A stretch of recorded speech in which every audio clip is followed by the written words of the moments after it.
नमस्ते, मी श्याम ढवळे. मी काल मुलीच्या MRI CT स्कॅनसाठी आलेलो होतो.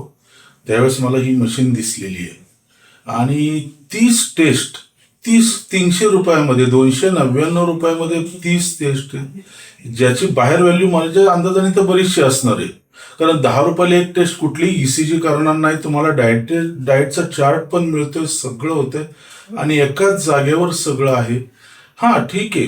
काल सुद्धा मी पहिल्यांदा ज्यावेळेस इथं आलो, लोकांना वाटतं सरकारी हॉस्पिटल आहे, काहीतरी फालतू असेल, कशाला जातो असं तसं मलाही सांगण्यात आलं होतं. पण ज्यावेळेस इथं आलो त्यावेळेस लक्षात आलं की नाही, इथला स्टाफही खूप सॉफ्ट आहे, इथली माणसं खरंच चांगली आहेत, वर्क कर्मचारी, आणि मशीन तर खूपच सुंदर आहेत. काल माझं CT स्कॅनचं सुद्धा खूप व्यवस्थित झालेलं आहे. आणि त्याच्यासाठी मी आज पुन्हा रिपोर्ट घ्यायला आलेलो असताना मी पुन्हा ते 300 रुपयाचा आज पैसे भरून रिपोर्ट केले. ताबडतोब जाग्यावर व्हॉट्सअपवर सगळे रिपोर्ट आलेत आत्ताच्या आत्ता. आणि माझ्या अंदाजाने तरी मला असं वाटतं की 300 रुपये कशातच जमा नाहीये. त्यामुळे तुम्ही ताबडतोब मला सगळ्यांनी करून घ्यावं. सगळी हेल्थ चेकअप होतंय आणि काही बाहेर जास्त पैसे घालवायची गरज नाहीये असं माझं मत आहे. नमस्ते.